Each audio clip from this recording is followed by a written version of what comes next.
اخيرا وبعد طول انتظار وبعد تعب وبعد شقة وبعد احباط وبعد كل حاجة قبضت من اليوتيوب. شايفين؟ ده قبضي من اليوتيوب. يلا بينا بقى على الفيديو، شوفوا التفاصيل وشوفوا عملت ايه. ده قبضي من اليوتيوب. بسم الله الرحمن الرحيم. السلام عليكم ورحمة الله وبركاته. يوم جديد وفيديو جديد. معلش الفترة اللي فاتت كنت متأخرة عليكم في الفيديوهات، وكل ما ان انا ان شاء الله اكون معاكم كل يوم حاجة تحصل، بس النهاردة جايه لكم فيديو يعني انا عن نفسي بعمله وانا من جوايا مبسوطة وبضحك جدا. اخيرا اخيرا اخيرا بعد تعب 3 سنين قبضت من اليوتيوب. شايفين؟ ده قبضي، هو مش كتير بس مبسوطة بيه جدا. يعني مش قادرة اقول لكم قمة انبساطي. اكيد انتوا هتشوفوا وانتوا سامعين صوتي انا قد ايه مبسوطة. طبعا دول يعني انا يا دوب كملت الحد الادنى، حاجات بسيطة. قبضت كمان اهو من ويستر يونيون، دي الورقة كده فيها بيانات وحاجات كده، اسمي ورقم تليفوني وحاجات كده. والقبض اللي انا قبضته كان كام اهو من ويستر يونيون. ازاي قبضت من ويستر يونيون؟ يعني انا الفيديو النهارده بعمله لكم وقبضت في نفس اليوم اللي هو النهارده، نفس اليوم اللي انا بعمل فيه الفيديو، نفس اليوم اللي انا قبضت فيه، ان هو يوم 13 واحد. ازاي قبضت واحنا المفروض ان احنا خلاص لغينا التعامل مع ويستر يونيون؟ قبضت ان الحوالة اساسا كانت جايالي من الشهر اللي فات، كانت جايالي يوم 23/12. المفروض ان انا كنت المفروض اروح اجيبها، بس كان عندي البطاقة بتاعتي منتهية. ولما اتصلنا بوستر يونيون قال لي ما ينفعش ان انت تيجي تقبضي والبطاقة بتاعتك منتهية. فقلت له طب انا هعمل ايه وخلاص التعامل مع وستر يونيون هيقف كده؟ قال لي لا، الحواله بتاعتك بتفضل موجوده عندنا لمده 60 يوم وبعد كده يعني مش بتبقى موجوده. فقلت له يعني اعمل ايه؟ قال لي يعني جددي البطاقه بتاعتك وتعالي وان شاء الله هتاخدي الفلوس. وده اللي حصل معايا. رحت طبعا عملت البطاقه مستعجله من كام يوم برضو، علشان كنت كل لما انوي انزل اعمل البطاقه كانت حاجه تحصل معايا. فكان دايما كنت بصبر نفسي وبقول كل تأخيرة وفيها خيرة. والحمد لله الحمد لله النهاردة رحت البنك العربي الافريقي اللي هو في شارع الهرم، في طبعا وستر يونيون. دخلت بس سألني اسئلة غريبة. يعني اول حاجة مثلا ما دخلت على اللي انا هتعامل معاه في البنك او موظف البنك، قال لي انت عندك شانل ولا عندك بيج، يعني عندك قناه ولا عندك صفحه؟ قلت له طبعا انا عندي قناه على اليوتيوب. قال لي ايه اللي يثبت ان انت عندك قناه على اليوتيوب؟ قلت له يعني ايه اللي يثبت ان انا عندي قناه دي؟ قال لي يعني في كده حاجه في القناه اللي هي في اعدادات القناه، اللي هي بيبقى فيها اسمك وسنك وتاريخ ميلادك، وبيبقى في كده رقم معرفش بقى بينهم، هما ما بيشوفوا الرقم ده بيعرفوا فعلا ان القناه ده تخصك انتي. قال لي خدي صورة للقناة سكرين شوت وصورة من الاعدادات دي بالاسم والسن والعنوان واللي هو تاريخ الميلاد. ورحت طبعا صورتهم. ولما رجعت كل الحكاية اول ما دخلت البنك مليت كده ابليكيشن، يعني ورقة صغننة كده فيها الاسم وفيها العنوان، فيها حاجات يعني كده بتمليها من البطاقة، رقم البطاقة، يعني بياناتك الشخصية. وبعد كده بكل سهولة اخدت الفلوس. والله العظيم يعني مبسوطة فرحانة لدرجة مش قادرة اقول لكم. هي دي بس الورقة اللي انا خدتها، الورق كله التاني هم خدوه دبسوه. طبعا مكتوب اهو جوجل، ان الحوالة جايلي من جوجل. يعني بقى الورق ده اتدبس مع اللي هو اللي انا عملت له سكرين شوت للقناة وكده، اللي هو صورة القناة بتاعتي اللي هو الصفحة الرئيسية، والاعدادات اللي هي بتاعتي فيها اسمي وسني ورقم وعنواني وتاريخ ميلادي.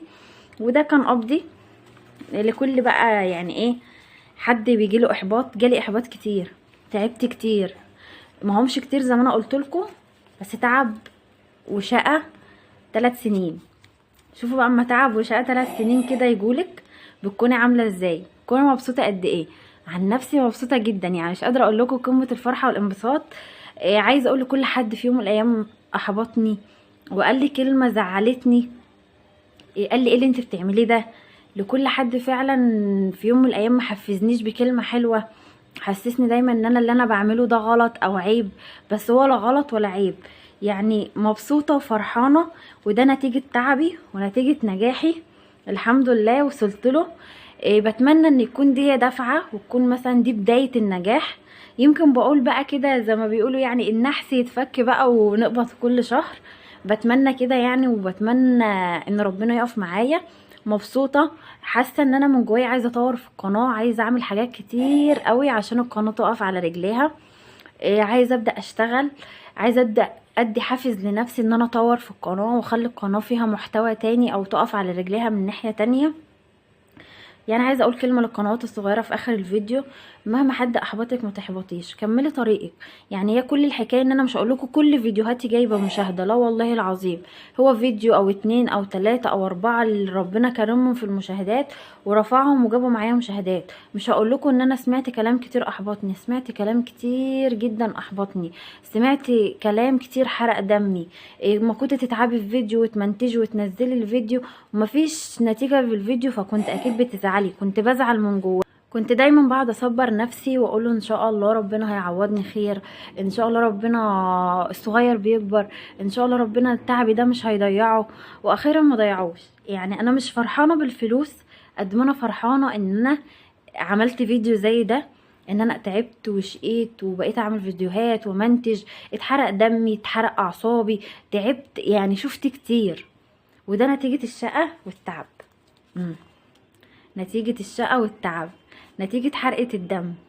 يا شايفين اهو، اهو بقى في ايدي، يعني انا لمساه، لمسة تعبي وشقاية اهو، شايفين اهو، اخيرا تعب السنين اهو. فما تيأسيش، ما تخليش حد يحبطك مهما كان، مادام انتي نويتي كملي وان شاء الله هتوصلي.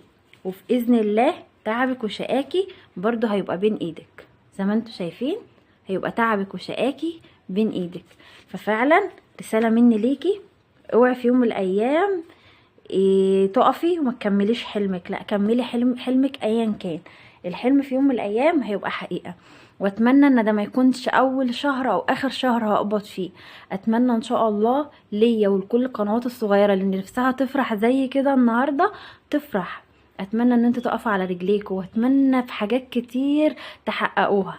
مبسوطة يا رب كده كل واحدة نفسها في اليوم ده والانبساط ده، يا رب كده يحقق لك حلمك كده وتنبسطي وتشوفي تعبك وشقاكي ومجهودك وهو بين ايدك.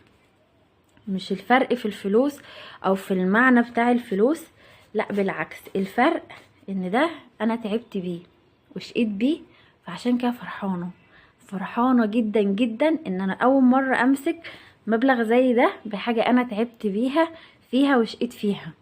القناة دي مش هقول لكم حصل لي مشاكل كتير، اتوجع قلبي كتير، كنت بقعد اعيط والله في اوقات كتير لربنا واقول له يا رب انا نفسي يكون ليا مصدر رزق، انا نفسي يكون ليا دخل ليا، واتمناها يا رب تكون كل شهر. مبسوطة جدا جدا جدا، ربنا يبسطكم ويفرح قلبكم يا رب زي ما انا فرحت كده. اخيرا قبضت من اليوتيوب.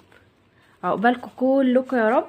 شايفين شايفين كان نفسي اجيبهم لكم دولارات، بس هو بصراحه قال لي عايزاهم دولار ولا مصري، قلت له لا انا عايزاهم مصري. فجبتهم مصري بقى عشان اعرف ان انا اصرفهم واعرف ان انا ايه اتصرف فيهم. وبرضه انا صرفت منهم، يعني هم دول ناقصين فلوس انا صرفت منهم برضه، يعني صرفت منهم فلوس.